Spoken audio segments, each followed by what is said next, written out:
¿Cómo están, compañeros? Muy buen día para cada uno de ustedes. Feliz inicio de semana. Continuando con nuestros temas de clase, en esta oportunidad vamos a hablar de dos aspectos importantes de nuestro curso de Derecho Financiero.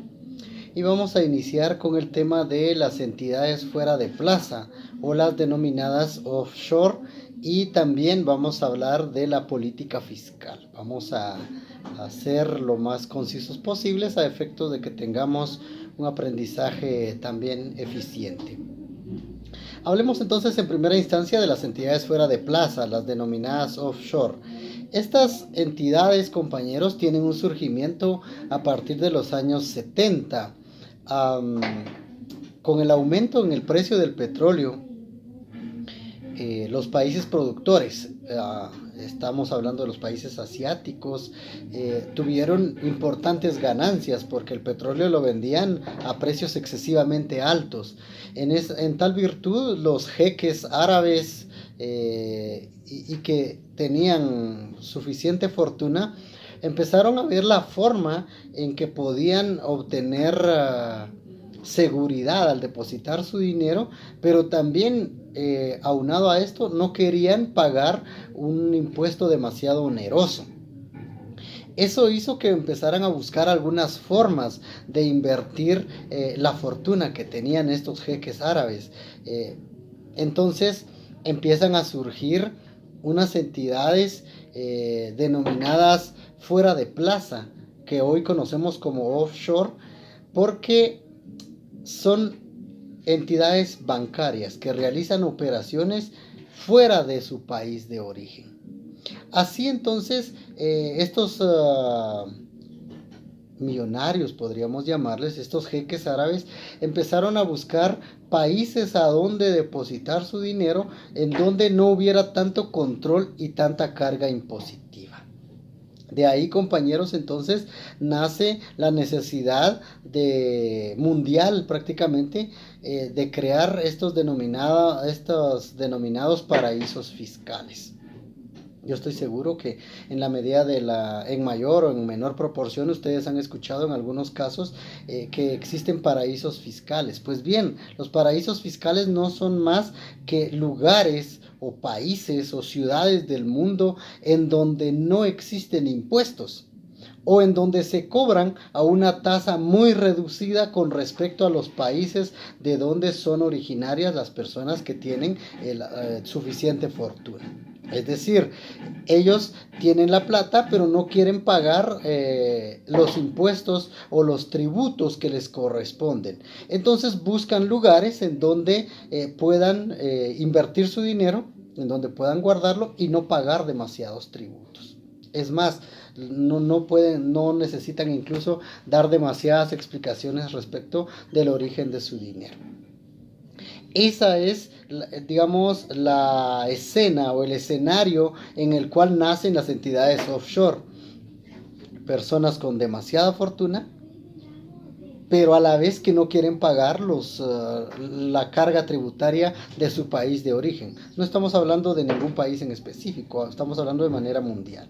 Así entonces, los millonarios estadounidenses, para no pagar la carga tributaria de su país, buscan que su dinero sea resguardado en un banco en el exterior.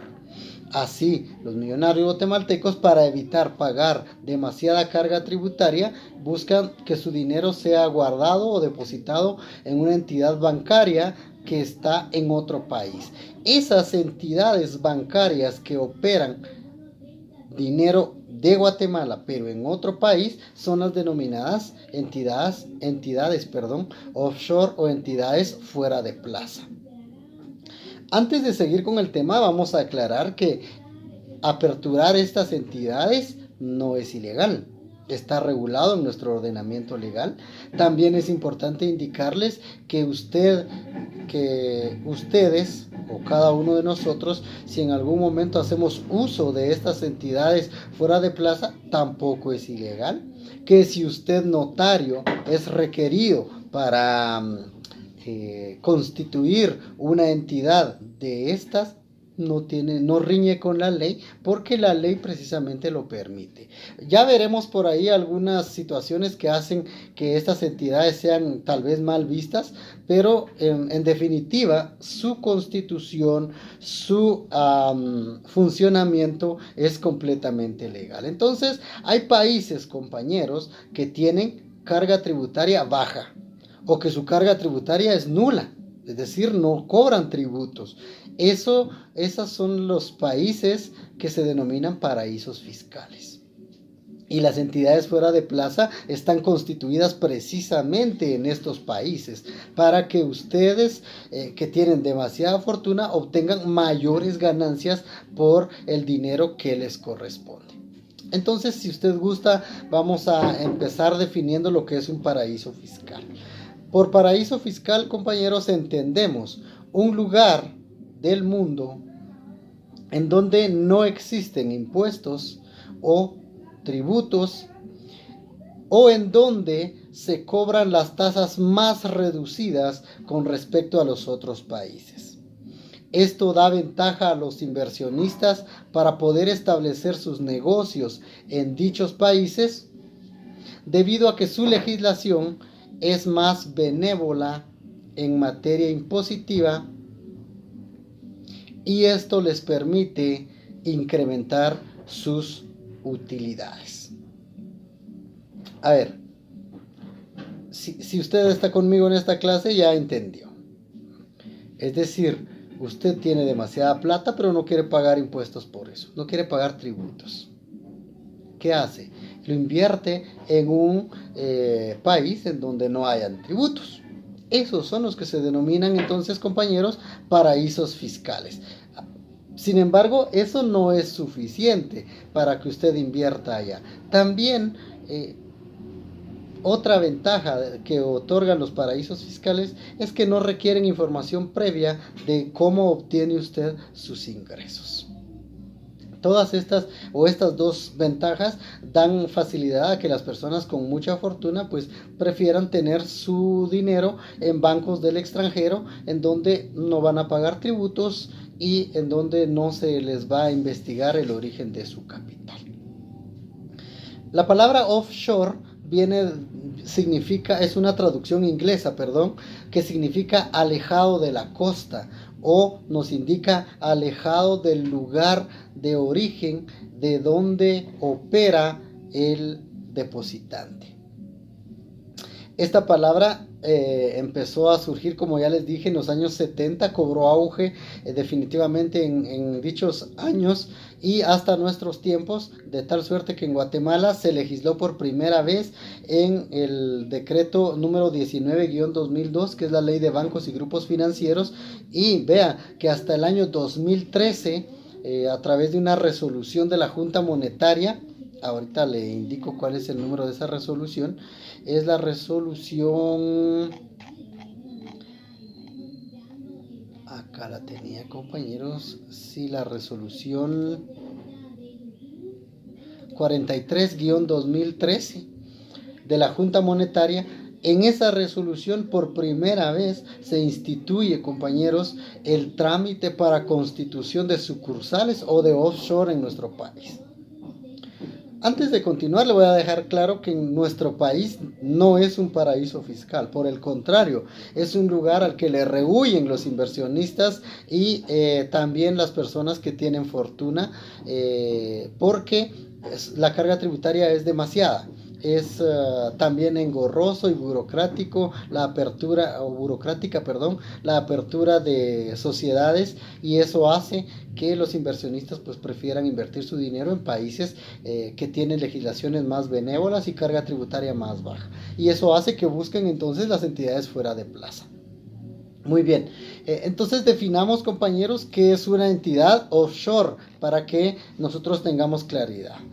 Por entidad offshore vamos a entender una institución que se dedica a captar capitales con la intención de alejarlos de políticas y gobiernos riesgosos, hacia un lugar en donde la normativa es más flexible en cuanto a los impuestos o tributos y es más flexible en cuanto a los controles que tiene en la captación de recursos, con el atractivo adicional de mantener escondidos esos fondos de la vigilancia del país de origen del depositante. Entonces usted tiene un marco ya de lo que es una entidad offshore, una entidad fuera de plaza, un lugar en donde usted deposita su plata y pues no va a tener el control del Estado de Guatemala, en este caso, ¿verdad? Aplicándolo concretamente a nuestras vivencias. Una offshore se constituye, compañeros, en cualquiera de las sociedades. Es decir, para que una offshore se constituya y opere como tal, no necesariamente tiene que ser una sociedad anónima como las entidades que hemos visto con anterioridad, sino que las offshore pueden constituirse como cualquier tipo de sociedad en su país de origen y operar en Guatemala. Es decir, las offshore están constituidos en países extranjeros y su sucursal está en Guatemala. Vamos a suponer que usted quiere depositar su dinero en una offshore, debe acudir a una de las sucursales que están en el país para que ellos le expliquen la mecánica de operaciones y usted pueda depositar su dinero con ellos. Ellos para invertirlo en sus países de origen y usted está acá. En Guatemala estas entidades son muy utilizadas por las personas que tienen sus fortunas y sus empresas que les dejan ganancias millonarias a efecto de no pagar la carga tributaria que en nuestro país se establece y a efecto de que obtengan también mayores utilidades cada uno de los propietarios o socios de estas sociedades. ¿En dónde entonces depositan su dinero? ¿En dónde operan las offshore? Como le indiqué al inicio, las offshore van a operar en los paraísos fiscales, en los lugares en donde sí se puede operar, en donde se dan las condiciones para poder establecer estas entidades. En Guatemala en la actualidad, la mayoría de paraísos fiscales son islas. Y algunos países que se consideran que son los ideales para constituir entidades offshore y operar en las distintas partes del mundo. Veamos entonces cuáles son los más relevantes. Las Bahamas, las Islas Bahamas, Belice, Bermuda, las Islas Vírgenes, las Islas Caimán, Chipre, Gibraltar, Hong Kong, Liechtenstein, Luxemburgo, Mónaco, Panamá y Suiza y las islas turcas y caicos. Esto entre otros, por supuesto, compañeros, hay muchos paraísos fiscales. Estamos viendo los más relevantes. En estos países, entonces, la legislación es benévola a efecto de que no se pagan muchos tributos y eso hace que sea atractivo para los inversionistas o para las personas que tienen su plata, ¿no? Y que la quieren invertir en estos paraísos fiscales. ¿Qué gana el paraíso fiscal? El paraíso fiscal gana capital para su propio país. Es porque usted envía su dinero y ellos lo pueden invertir en proyectos en su país de origen. Ahora, hay riesgos, por supuesto, son demasiados los riesgos que se corren también en este tipo de entidades. ¿En dónde se regula en nuestra legislación las entidades offshore? Bien, compañeros, el marco legal o la regulación legal la va a encontrar usted en el artículo 112 al 114 de la Ley de Bancos y Grupos Financieros.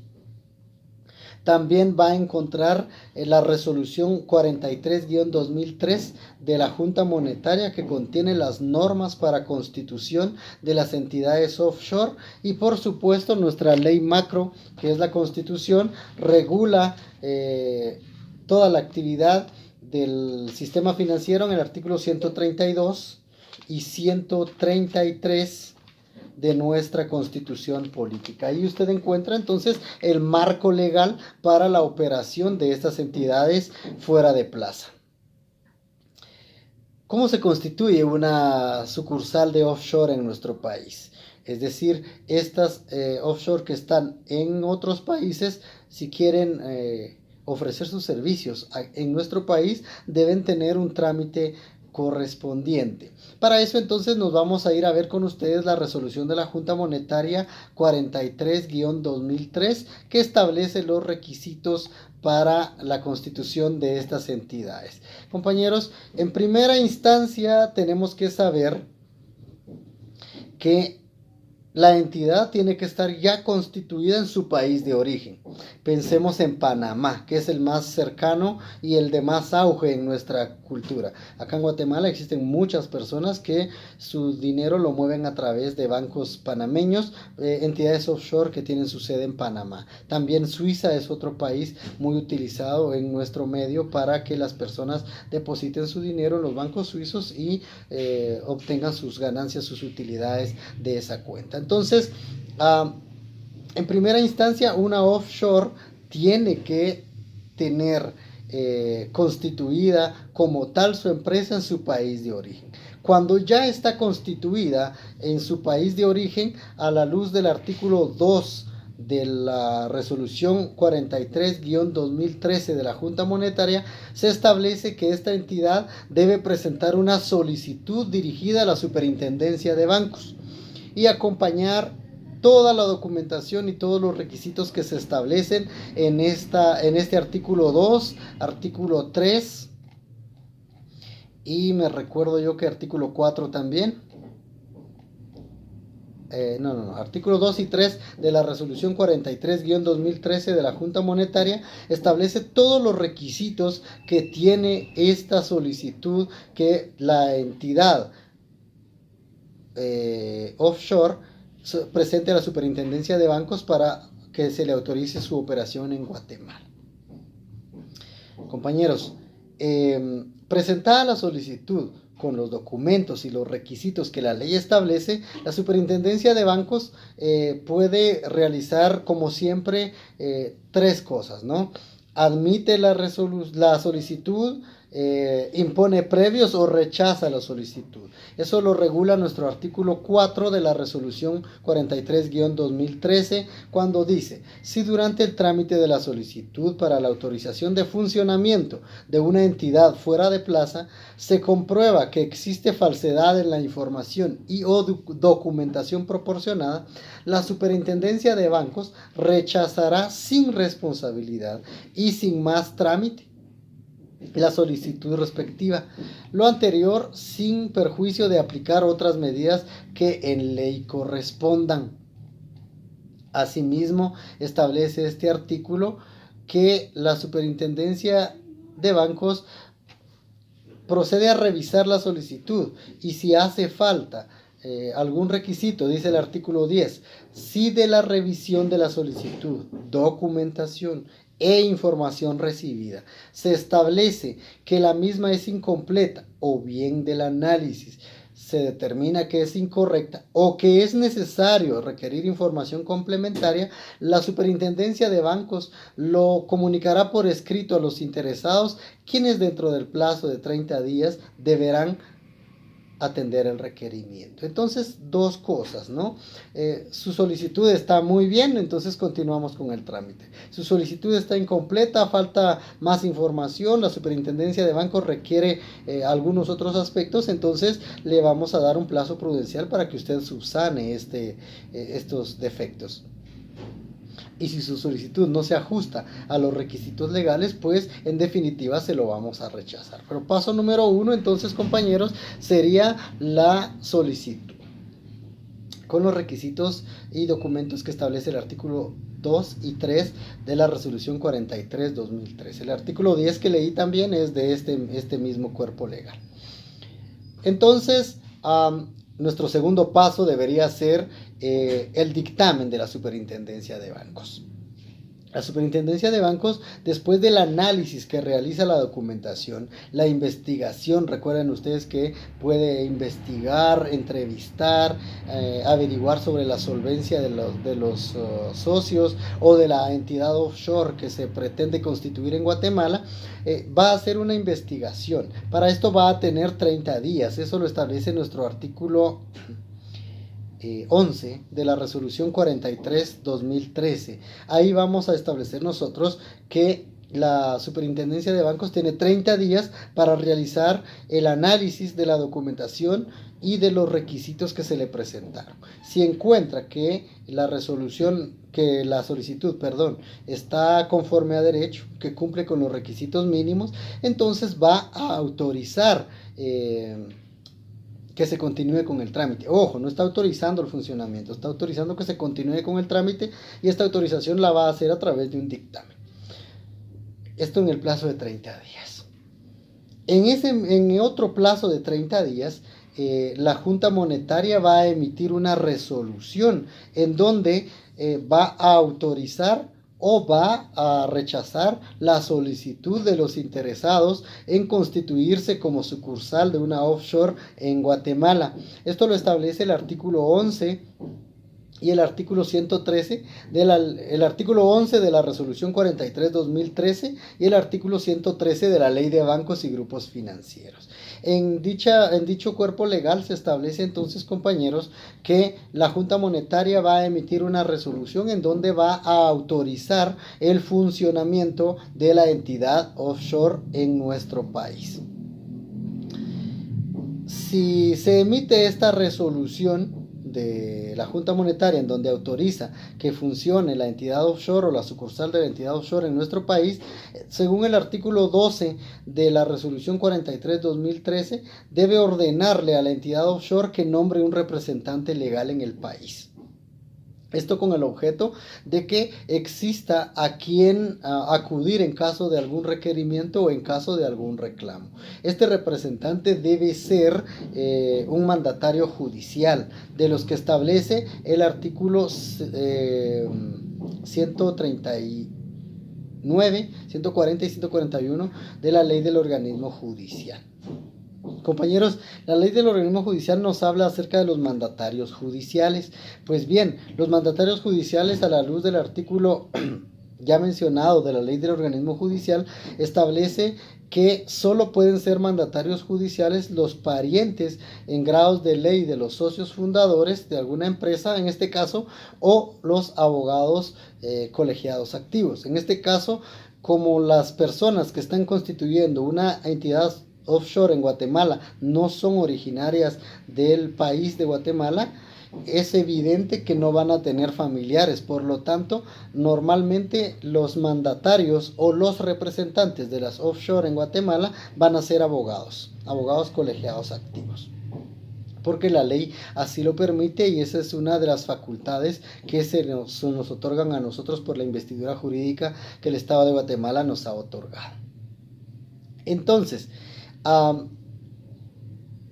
una vez que se ha autorizado el funcionamiento, se le va a ordenar, como ya les decía, a la entidad offshore que nombre un representante legal. Ese representante legal va a ser un mandatario judicial, y el mandatario judicial, como ya les indiqué, necesariamente va a tener que ser un abogado. Agotado este trámite, 4 sencillos pasos, la entidad offshore va a poder funcionar en el país. Solicitud, dictamen de la Superintendencia de Bancos, resolución de la Junta Monetaria y nombramiento del representante legal en Guatemala.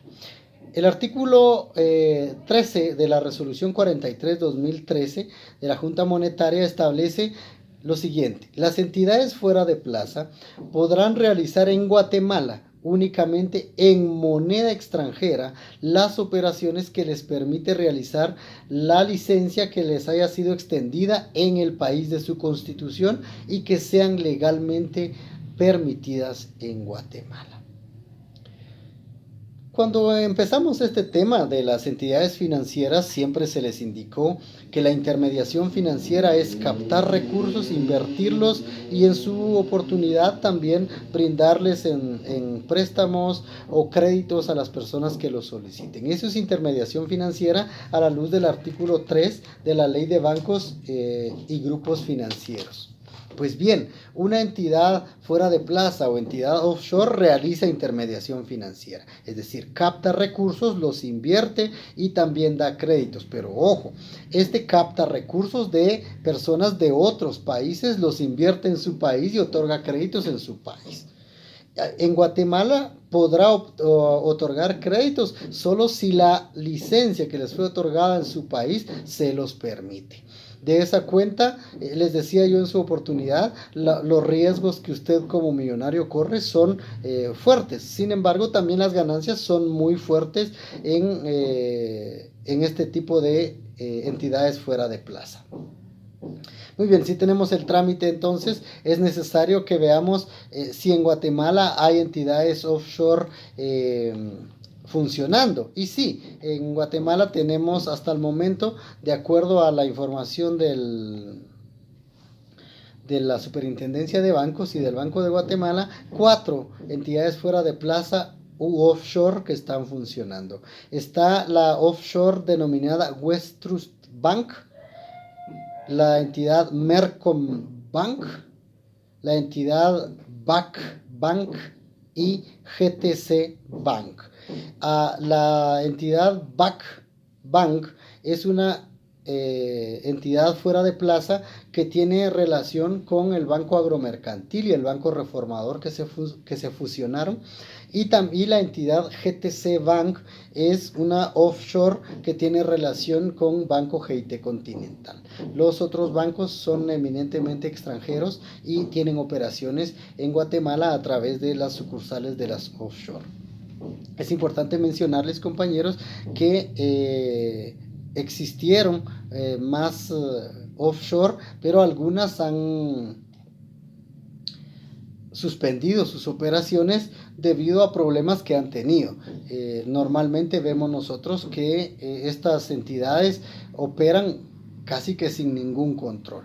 Sin embargo, la Superintendencia de Bancos, tal y como lo regula la Ley de Bancos y Grupos Financieros, tiene la vigilancia sobre estas entidades. Eso lo encontramos en el artículo 113 de la Ley de Bancos, 112, que quisiera que nosotros vayamos a ver. Dice literalmente: se entenderá por entidades fuera de plaza o entidades offshore para los efectos de esta ley aquellas entidades dedicadas principalmente a la intermediación financiera, constituidas o registradas bajo leyes de un país extranjero, que realizan sus actividades principalmente fuera de dicho país. Y ahí se establece entonces que la Superintendencia de Bancos tiene control sobre estas entidades, porque así lo ha establecido nuestra normativa legal y porque todas las entidades que tienen o que realizan intermediación financiera deben estar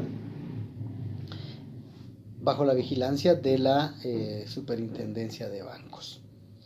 Veamos, compañeros, algunas ventajas de las offshore que hace que estas cobren auge y que sobre todo permiten a las personas realizar ahí sus operaciones bancarias. La primera ventaja que vamos a encontrar va a ser la rapidez. Entendemos esta ventaja como que cuando la entidad offshore, la entidad bancaria que está en el país extranjero, recibe la información suya como interesado en invertir en su país, su inscripción, su recepción e incluso el avance de sus utilidades se va a hacer en 24 horas. Es decir, si usted contacta en este momento a una entidad offshore, todo se hace a través del medio electrónico, vía electrónica, vía internet. Y en 24 horas usted ya es socio, ya es depositante ya es miembro activo de una entidad offshore en 24 horas, cosa que no pasa. Incluso usted vio el trámite: 30 días para la solicitud, 30 días para el dictamen, 30 días para la resolución de la Junta Monetaria. Se le fueron a 90 días. Eso en materia comercial es demasiado. En este caso, las entidades offshore en 24 horas ya lo tienen a usted en el listado y percibiendo utilidades. Esta es una de las ventajas, la rapidez con la que operan estas entidades fuera de plaza.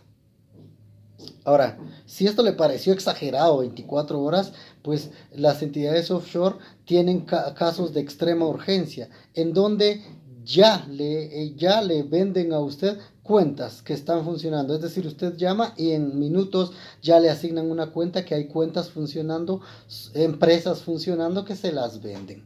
Es decir, en lugar de hacer todo un trámite para constituir una empresa suya en otro país y que se lleve mucho tiempo y que esa empresa suya pueda invertir dinero, percibir dinero en otro país, se lleve mucho tiempo, pues en estas entidades offshore 24 horas. Y si usted tiene mucha urgencia, pues hay empresas ya creadas que se las venden. Segunda ventaja: el régimen fiscal favorable. Es lo que hemos venido hablando desde hace media hora que iniciamos la clase. La entidad offshore no tiene interés en cobrarle tributos onerosos, tributos elevados, sino que su principal función es recibir el dinero. No le interesa que usted pague tributos. Es más, la legislación del país en donde están constituidas no exige tributos. De tal manera que lo que usted les paga a ellos porque le guarden la plata es un depósito, una cantidad simbólica en relación a lo que usted va a percibir en utilidades. Tercera ventaja: usted estudió allá en Derecho Mercantil, que el Derecho Mercantil es dinámico, es progresivo.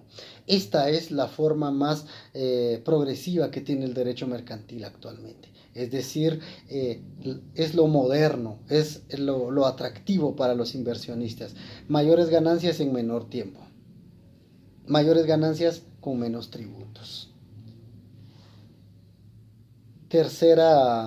Cuarta ventaja: no tiene que aportar ninguna cantidad en concepto de capital mínimo pagado, en concepto de aportaciones. En los paraísos fiscales, al momento de constituirse como socio o como miembro de una entidad offshore, usted no tiene que aportar nada. Su dinero va a estar depositado y va a percibir sus ganancias. Va a aportar una cantidad en concepto de honorarios de las empresas que manejan estas entidades offshore, pero usted no tiene que invertir ninguna cantidad adicional. Y una quinta ventaja, si usted la quiere ver así, es que usted no se tiene que desplazar al país en donde se va a constituir como socio, como miembro, como depositante de una offshore. Para eso ya existe todo un procedimiento mercantil, toda una infraestructura en la red, de manera que usted no se mueva de su escritorio y que usted pueda participar y ser parte de estas entidades en el extranjero. Una sexta ventaja es que no se deben de presentar auditorías, no está sujeto a auditorías, no debe presentar declaraciones juradas ni ningunos libros de control, porque esos formalismos en los paraísos fiscales no se llevan, de tal suerte que no requiere mayor trámite ni mayor control. Ahora, no todo es bonito, ¿no? Hay desventajas. La primera desventaja es el riesgo. El riesgo que usted corre en caso de que estas entidades fuera de plaza quiebren en el país en donde están constituidas. En ese momento usted perdería la mayor cantidad de sus ingresos. Aunado a ello, la forma de reclamar no estaría sujeta a las entidades, a la legislación guatemalteca, sino que estaría sujeta a la legislación del país de origen de la entidad offshore. Una segunda desventaja es la desconfianza de las autoridades. En Guatemala, si bien es cierto, se utilizan las entidades offshore por parte de las personas que tienen fortunas, también es cierto que normalmente la percepción en el ciudadano común es que las entidades offshore son entidades que se dedican al lavado de dinero.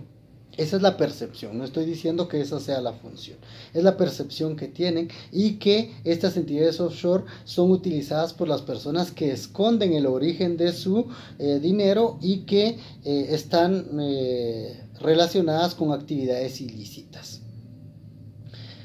Puede tener su parte de verdad, como puede ser que sea falso en su totalidad. Sin embargo, esto genera desconfianza en las autoridades y en las personas mismas. Que usted indique que tiene sus cuentas bancarias en un paraíso fiscal hace pensar a las personas que usted está escondiendo algo, ¿no?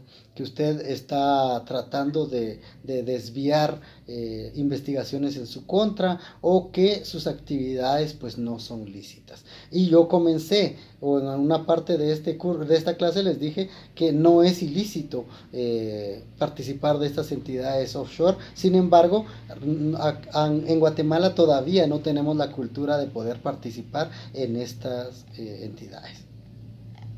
Los seguros de depósitos sería otra desventaja. Actualmente no hay seguros de depósitos. Hay leyes en los paraísos fiscales que le garantizan o que le prometen devolverle su capital. Sin embargo, no hay un depósito de garantía, no hay algún respaldo que le dé a usted la solvencia necesaria para poder decir que sí le van a devolver su capital en el caso de alguna cuestión fortuita. Y eso entonces es una desventaja porque el riesgo que usted corre es muy fuerte. Una cuarta desventaja sería la publicidad. Compañeros, en los paraísos fiscales sí se publica quiénes tienen su cuenta bancaria en las offshore. Es decir, uno de los principios de las offshore en sus países de origen es que sean públicos, que sus registros sean públicos, de tal manera que los países en donde están constituidas las offshore sí tienen acceso a verificar quiénes tienen sus cuentas ahí.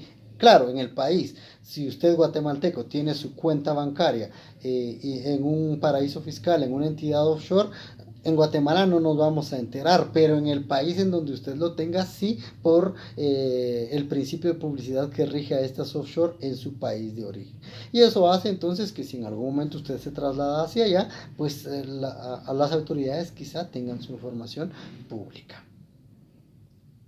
Ahora, finalizamos este tema también indicando que este concepto es lo moderno y lo dinámico del derecho mercantil. No tenemos mucha cultura al respecto, de tal suerte que solamente hay 4 entidades offshore funcionando en nuestro país. Sin embargo, esto esperamos en un futuro sea lo más viable posible y quizá que ya no solo las personas millonarias tengan acceso a la misma, sino que quizá cualquier persona con un mínimo de capital pueda hacer uso de estas entidades offshore, que una de las características, como le indicamos al inicio, es que todas sus operaciones las realizan en moneda extranjera. Dentro del resumen que se les envió, compañeros, van las definiciones, algunas características, algunas ventajas y desventajas de las entidades offshore, y también se continúa con 2 entidades más que están bajo control y supervisión de la Superintendencia de Bancos, entendida como el Instituto de Fomento de Hipotecas Aseguradas, que está adscrito al Crédito Hipotecario Nacional, y también el Instituto de Fomento Municipal, denominado Infom. Estas entidades, si bien es cierto, están sujetas a la fiscalización de la Superintendencia de Bancos, no forman parte de nuestro curso y en tal sentido se les envió únicamente para referencia de las entidades que están sujetas a fiscalización de la Superintendencia de Bancos. Brevemente vamos a ver ahora lo que se refiere a la política fiscal. Definamos. La política fiscal es una rama de la política económica de los países que se ve reflejada en el presupuesto del Estado, que tiene como finalidad otorgarle a la sociedad una política fiscal equitativa para alcanzar sus metas de desarrollo, producir bienes públicos, producir bienes esenciales y lograr el desarrollo humano. Ahora, ¿qué logramos a través de una política fiscal? Es decir, ¿cuáles son los objetivos de una política fiscal? Veamos, compañeros. Los objetivos de una política fiscal son lograr que los recursos con los que contará el Estado sean los suficientes para poder operar. Es decir, los ingresos deben ser adecuados al desarrollo de la población. Primer objetivo. Segundo objetivo de la política fiscal es darle a la población la información suficiente para entender la forma en que los recursos serán utilizados. Si usted va conmigo, vio que el primer objetivo es que los ingresos sean los idóneos. El segundo objetivo es que los egresos sean públicos y también sean adecuados o en proporción a los ingresos.